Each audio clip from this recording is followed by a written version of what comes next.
for over 30 years, junior doctors in the UK have been effectively receiving a pay cut every year.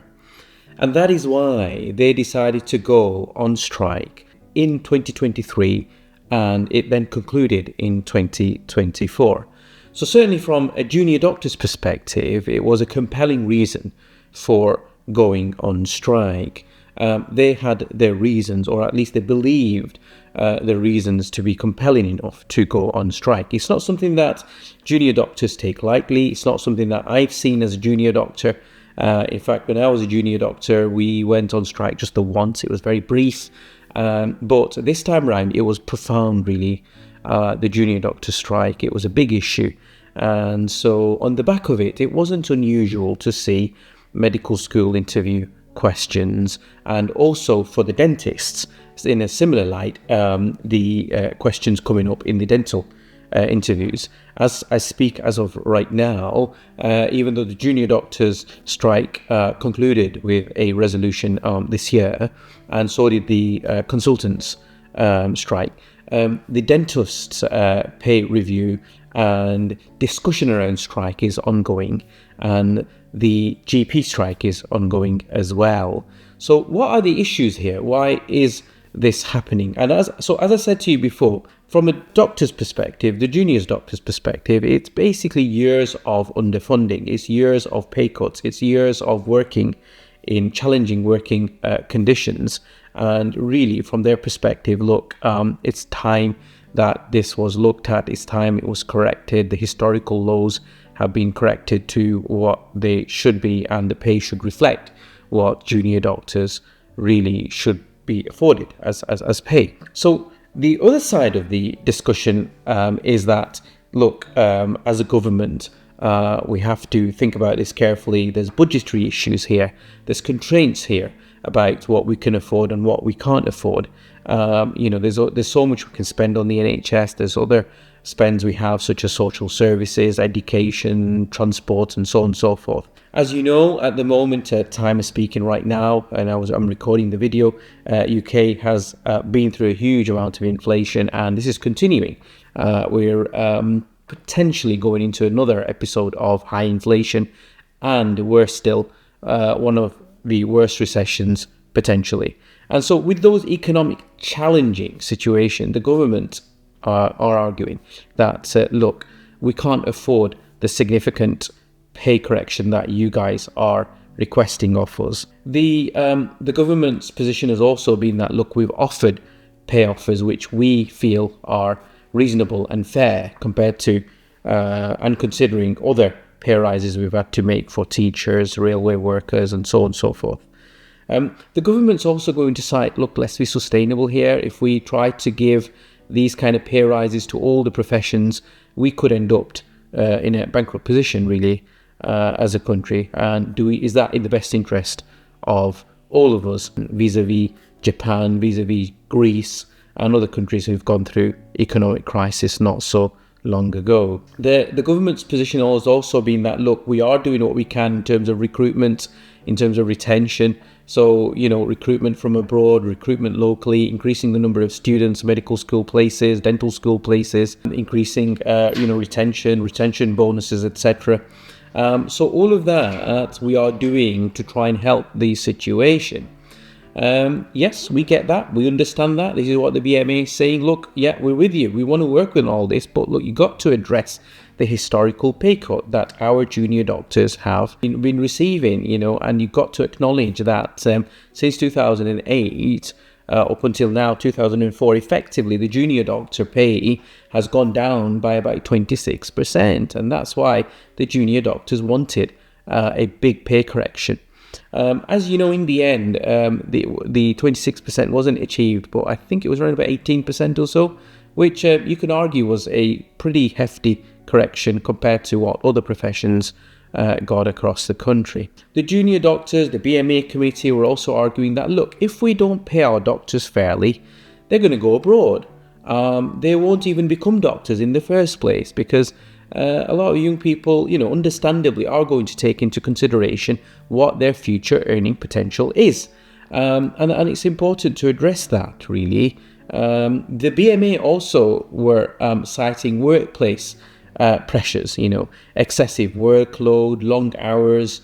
These are just a couple of common things that we always come across and have come across with junior doctors, and that doesn't help in terms of job satisfaction, job safety. And of course, we had a few high-profile cases, such as Dr. Bawa-Garba, where it was a major issue around medical cover, because of lack of staff.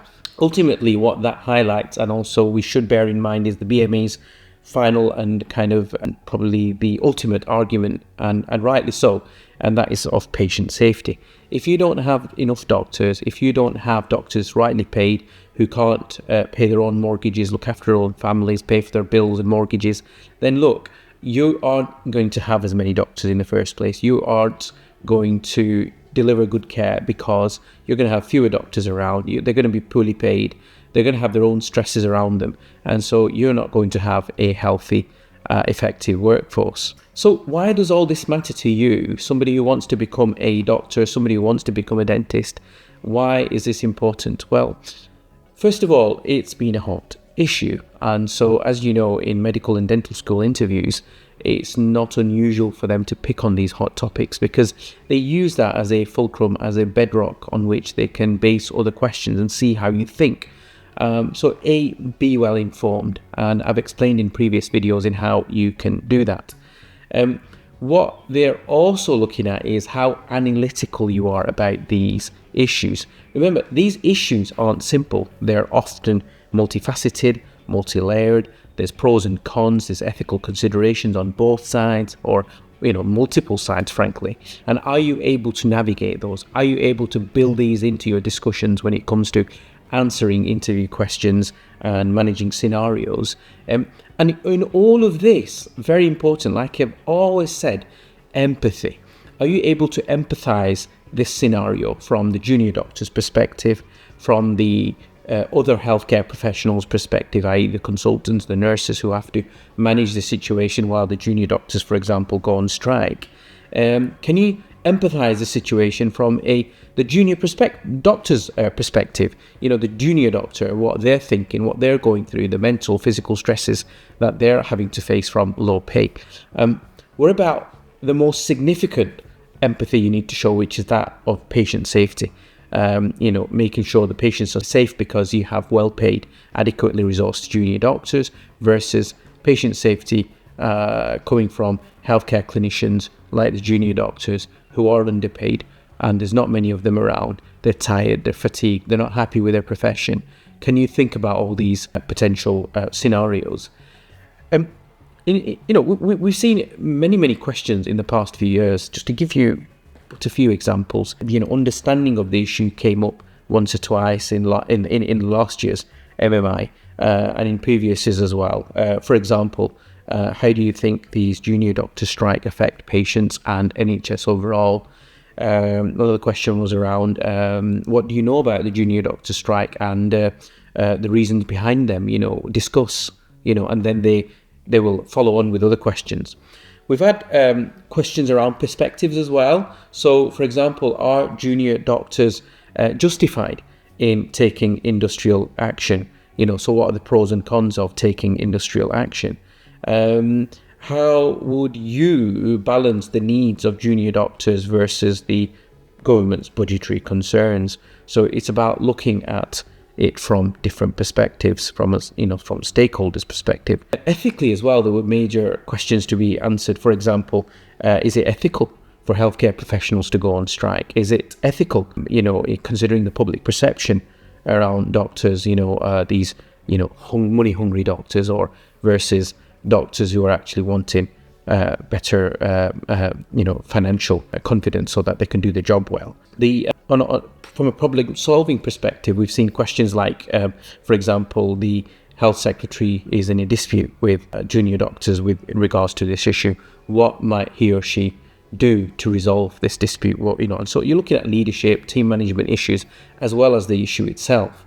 And coming from another angle, they're asking you to look at the measures that we can take to prevent similar disputes from happening in the future. So can you see, they don't just say, oh, what do you know about the junior doctors strike? They can approach it from different angles. So it's important you consider this in your, in your revision prior to interviews, in your practice, in your skills development prior to medical school and dental interviews. There are, of course, you need to think about broader implications of this. For example, the NHS funding model. You need to think about workforce challenges. You need to think about healthcare ethics.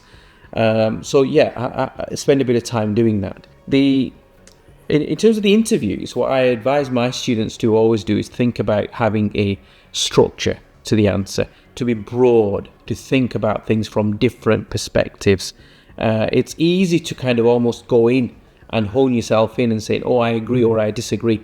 I personally say, stay away from that, at least initially, and try and show the different angles that you can come from, so from the government's perspective, from the patient's perspective, from the junior doctor's perspective in these type of scenarios. So stay neutral and look at it from the different angles, different perspectives. As I said before, show a lot of empathy for each perspective as well. Don't necessarily show an allegiance to any one particular side. It's very easy to become junior doctor centric in these scenarios. Try to use evidence, so relevance, reality, evidence, what have you come across, what have you read, what have you come across, any rules, any regulations. So try to throw that in as well.